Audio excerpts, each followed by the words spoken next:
Again, I think what's very important is this election is pretty much defined by, if we want to look at the last 8 years when Trump entered the political scene, I mean, I think probably historians will call this the Trump era, because whether you like it or not, he's been the overarching political influence on the country. So in 2016, obviously, he won the election, became president for 4 years.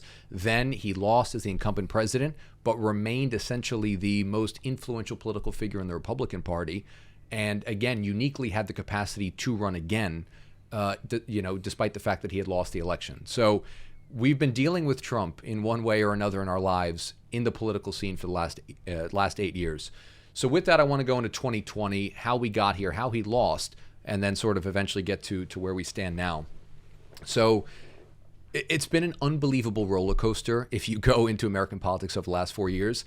So if we're looking at 2020, prior to 2020, so again, as the re-election race was gearing up, late 2019, there was something dramatic that happened where Trump actually was impeached. He was one of only 2 other presidents who've been impeached in American history. Who are the others? It was Bill Clinton was impeached in the 90s, and then it was Andrew Johnson who was impeached in the 1860s. So literally in American political history, right, you've had 46 presidencies, only 2 presidents have ever been impeached. And contrary to what sort of popular opinion is, or sort of common understanding, Richard Nixon was not impeached, which is what most people think. He actually resigned before impeachment. So anyways, very rare process, right? You typically don't get an impeachment, which is the attempt to remove the American president from office. And he was actually impeached twice, which we'll get to. So again, December 2019, the House of Representatives in the U.S., again, the majority were from the opposition party, the Democrats, had sort of passed articles of impeachment against Trump relating to a phone call he had with the president of Ukraine, Volodymyr Zelensky. So I don't know if you're sort of familiar with this story. But again, essentially Trump had a conversation with him, was asking Zelensky to find information about a sort of supposed scandal between Joe Biden's son and alleged corruption. You're familiar with the story, yeah? Yes. So at some point during the Obama presidency, Biden had bragged on camera about, I wanted to get the attorney general of Ukraine fired, and we threatened to withhold money, and we got him fired. That was Biden's actually on camera saying that. We're leaving in 6 hours. If the prosecutor's not fired, you're not getting the money. Well, son of a bitch. Got fired. So Trump then came out and said to Zelensky on a congratulatory call when Zelensky won his presidential election in 2019, said to Zelensky, look, I want you to dig up what's going on here. I read through the transcript. It's a funny sort of Trumpian way of talking to Zelensky. Yeah, you need to find out what's going on here, blah, blah, blah, whatever. And it looked to a lot of people like that could be an inappropriate quid pro quo where he was threatening to withhold American support to Ukraine in order to find dirt on a political opponent. So this ruffled a lot of people's feathers. So with that, he was accused of abuse of power and obstruction of justice. And again, both charges were made. Democrats tried to get him impeached. It failed in both cases. The majority voted actually not to impeach Trump from the Senate, and then that was it. So again, the process is the House of Representatives votes to impeach. The Senate votes to convict. So the Senate, in this case, even the majority did not vote to convict him. You want to convict a president and remove him from office, you need 2/3 of the votes in the Senate. They didn't even get a majority. Fine. So that was, again, Trump was riding very high. He had just won the impeachment trial. And then shortly after that, he was actually looking as strong in the polls as he ever had been up to that point. So there was a poll taken in February 2020, very ominous timing. We know what came after, that actually showed Trump in the not in the lead, but having a net positive favorability rating. So Trump has been historically, there's been more. So, for example, when you take the polls on favorability, unfavorability, the majority of folks have historically found him to be more unfavorable than favorable. Doesn't mean they're not going to vote for him, but it just means his favorability rating is what we call underwater. It's negative. So it actually turned positive for the first time in his entire presidency. So things were looking quite good for Trump. In 2020, he was leading in some of the polls in some of the key swing states. It looked like he might be the favorite. Then what happens? This is an interesting point. Let me jump in over here. I think we will cover it also later in your topics, but it looks like when everything is super dark, basically like the probability of impeachment was like one of the darkest hours, you win, and then you basically like you become in favor. Like it's like the high moment. Yeah. Yeah, like to me that sounds very very controversial in a way, because like just like 2 minutes ago half of the country thought that you are a bad guy, and then basically 2 minutes later, since you proved that you are not the bad guy, or not necessarily proved, but like you won this, everybody starts thinking of you as a good guy. He looked like the victor. He looked like he had overcome what was an obstacle. Of course, Trump, typical Trump, called it a witch hunt, said it was a perfect phone call with Zelensky, said this was a political witch hunt, all the things you would typically expect. And again, it made him look, pretty strong, and he had, again, overcome and fought off the impeachment trial. Now, again, what happens right after that? The first U.S. COVID case, January 21st, becomes a global health emergency. February 3rd, the U.S. declares a public health emergency. February 2nd, Trump actually restricted travel to and from China. So it was actually one of the first Western countries to do that. So again, Trump had touted, look, I stopped us, from traveling to China, try to protect the country, et cetera, et cetera. He declared COVID a national emergency on, what was the date here? March 13th. Then on February 10th, so going back a little bit, Trump had said, and he was famous during COVID for saying a lot of things that he would eventually probably regret, and that I think a lot of people looked at and said, why would you say that? It didn't look good. It didn't age well. So for example, February 10th, Trump says, COVID will miraculously be gone by Easter. So he had said that back in February. Obviously, that didn't age well, didn't quite happen. And this would build up into a narrative which would eventually help to cause him to lose the election, and we'll get into that. But essentially then Trump signed March 27th, a big COVID relief package, the biggest economic recovery package in U.S. history. April 16th now, Trump was talking about reopening the economy before Easter. So again, trying to almost will the country to not be concerned, sort of let's ignore this, let's get over it, whatever the case was. Then April 23rd, another comment that Trump, I'm sure, would have regretted later. Very famous press conference. Do you know what I'm going to say? Go ahead. I didn't follow that closely. Okay. Am I boring you already? Because we got a long topic here. Trump had mentioned that, and sort of openly asked at a press conference if we can treat COVID or cure COVID using UV radiation, using light essentially, and also suggesting that maybe injecting disinfectant could treat or cure COVID. He said that on national TV. It was a big press conference. Right, and then I see the disinfectant where it knocks it out in a minute, 1 minute. And is there a way we can do something like that by injection inside or almost a cleaning? Because you see it gets on the lungs and it does a tremendous number of the lungs. So it'd be interesting to check that. So that you're going to have to use medical doctors with. But it sounds interesting to me. With the sort of heads of the American health apparatus sort of looking on from the side, it didn't age well either. So people were making fun forever. Oh, Trump literally just said, inject yourself with bleach. He literally said, just go out and stand in the sun, and that's going to sort of fix your COVID issue. So that obviously didn't age well. Why? Why did he do that? Why he said, look, why does Trump say a lot of the things he says? I don't know. You don't know. I don't know. I don't know if he knows, frankly. I mean, he's at times prone to a lot of comments that I think don't age well. Okay. And those were some of them. And that was pretty, I think, a pretty low moment during the pandemic. Then again, so in that 2020 election, so we're seeing the narrative build of, again, Trump was looking very strong February 2020. The COVID pandemic hits. Trump has to deal with it. The country's dealing with it. He's saying a lot of things that obviously scared a lot of people. Like, what are you saying? Are you really taking this seriously? Are you in control here? So I think that started to really put a dent in his support. And I think in America at that time, overall, social picture looked pretty grim. Exactly. And I'm about to get to that point. May 25th, you know what happened, I assume, going to that point. Maybe not to the dates. Fine, but where I'm going with it, I'm sure you're going to know once I say it. George Floyd was killed. Oh, okay. So, yeah. And that set off, of course, obviously that was a social nuclear bomb, more or less. Yeah. So George Floyd is killed during his arrest. Starting the next day, May 26th, you had huge protests that by most estimates were the largest in American history, largest social protests ever in the U.S. Also, You're talking about Black Lives Matter. I'm talking about Black Lives Matter. I'm talking about everything that came after George Floyd's death. Exactly. And again, that's the time when everybody was putting black squares on their Instagram account, and it was global as well. You had global protests in a lot of other places talking about racial injustice, all this other stuff. On the backs of that, so adding to the sense that everything was out of control, those protests also caused the largest damage to the country from an economic perspective in history.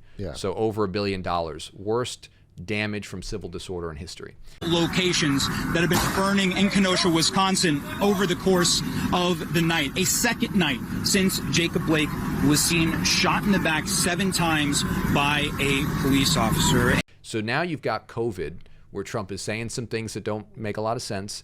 You've got huge protests and obviously sort of scenes of chaos in the country.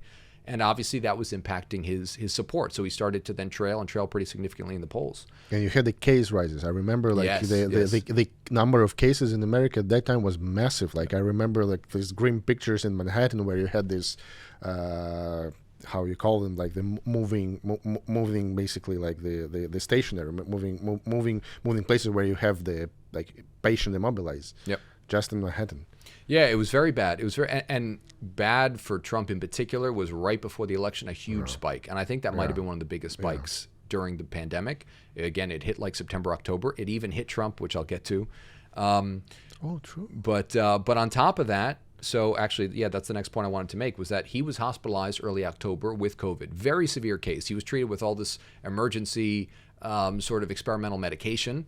And it was, another moment of, again, in this crazy year of pandemic, huge protests. Now the president himself is in the hospital in a very serious condition in the middle of a presidential race like a month before the election.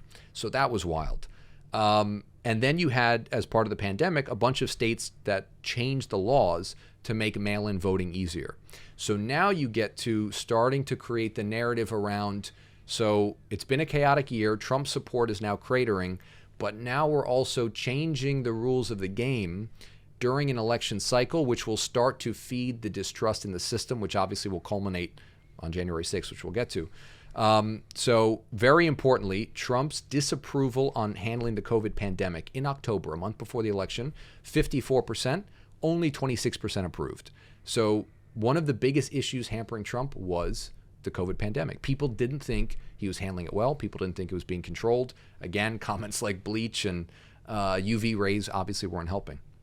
So add into all of this, as this crazy year is unfolding and coming to its climax, you then have on election night, and I'll never forget it because I stayed up watching the election well into the morning, which would be morning time here in Dubai. And the most bizarre thing happened in 2020, where because of mail-in voting, and because mail-in voting was so different this year, so a data point for you, Republicans voted by mail in the 2020 election at a rate of 32%. Democrats voted at 58%. On election day itself, 37% of Trump voters voted, 17% of Biden voters. So what you're dealing with there, and what ended up happening, was states counted the in-person ballots before they counted the mail-in ballots. So what did that do? That led to a huge run-up in the, again, when you're watching the election live on TV, Trump was leading everywhere because they counted the in-person votes first. He was leading everywhere. And then, so think about it from, again, very chaotic year, massive protests, COVID, very contentious election. Then you see Trump leading everywhere, and then they start counting the mail-in ballots last. They did the in-person first, then they did the mail-in ballots. And Trump's lead starts to whittle away in a bunch of the key swing states. The election lasted 4 days. It took the U.S. 4 days to count all the ballots and make a final prediction, sort of a final call that Biden was going to win. So sounds very familiar. What was familiar about that? Elections last long, and you can see a lot of different, changes in the results in the favor of certain candidates. You talking about 2024 in the U.S. or what are you No, talking no, about? no. I'm talking about any election since 2011 in my home country. Oh, in your home country. Oh, yeah, yeah. Well, you guys have elections as well. I mean, maybe- Actually, in 2020 we had elections, did you? presidential, and we changed the constitution. Oh, I think I remember that. Yeah, yeah. So I I guess, just remember that. Yeah. I just remember that. I sorry forgot for about reminding this. you. Maybe I don't know, but No. yeah, no, interesting. I think yours are a bit more predictable, maybe than my We, country. and some of the other we places. always say that. Yeah. Okay. Yeah, yeah. So again, so what did we see? It took 4 days for the U.S. to count the votes. That pissed off a lot of people. And again, that was very unusual. So as long as I had been alive watching elections, we pretty much knew on election night, maybe early the next morning. This time it took 4 days. So people were on pins and needles waiting. What's going to happen? Who's going to win? They're counting the votes. And it's just little by little by little. And eventually Biden took the lead and won by 44,000 votes across 3 swing states. Now, he won big in the national election, but as we talked about, I think it was the 2 episodes ago, we do state-by-state voting. So in 3 of the key swing states, he won only by 44,000 combined votes, and that was the election. So again, Poland was able to hold an election during COVID, same-day results. New Zealand held an election during COVID, same-day results. So the Americans were looking at this, and Trump, and the right wing was very upset, right? So then we know what came next. The night of the election, so like 2 in the morning, the next morning, Trump was leading in a lot of states, but the media started reporting, look, a lot of the votes still to come are going to be Democrat votes. Trump declared victory at 2 a.m. the next morning and said, we're winning, it's over, we won. Obviously, that wasn't quite the case, and as time went on, more votes were counted, and then eventually the Democrats took the lead, and then Biden won, obviously. Trump then calls for a massive rally on January 6th. So again, he litigated. His team was challenging the election, said, whatever the arguments were, they lost in court, so the elections weren't changed.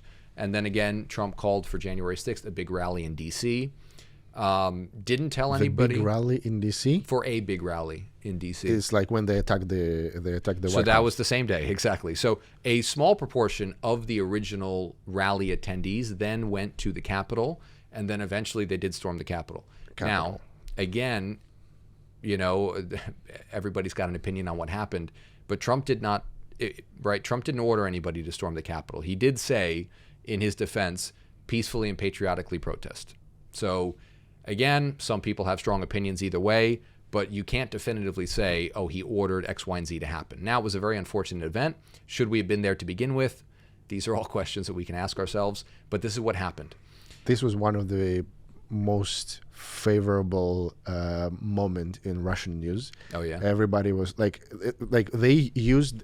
Remember, there was a Viking guy in the Yes, capital, yeah, dressed. yeah. Like this guy was all over Russian news, and they were showing like, look, this is the very bad mistakes of the American democracy. Like this was shown as a very bad example or something like that. Did they use that to justify that, like, Western democracy? Basically, was like chaotic? in this scale, like Russian political system versus American political system, they were showing that Russian is more stable compared to look what happened when with the American political system, when it's super unpredictable, and like what COVID does with people, blah blah blah blah blah. Yeah. So they used it in different narratives, but like this Viking guy was all over the Russian news.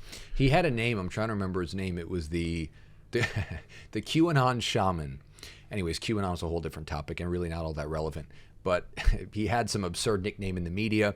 Everybody remembers that picture. He eventually actually went to jail, and I think he got a pretty serious time.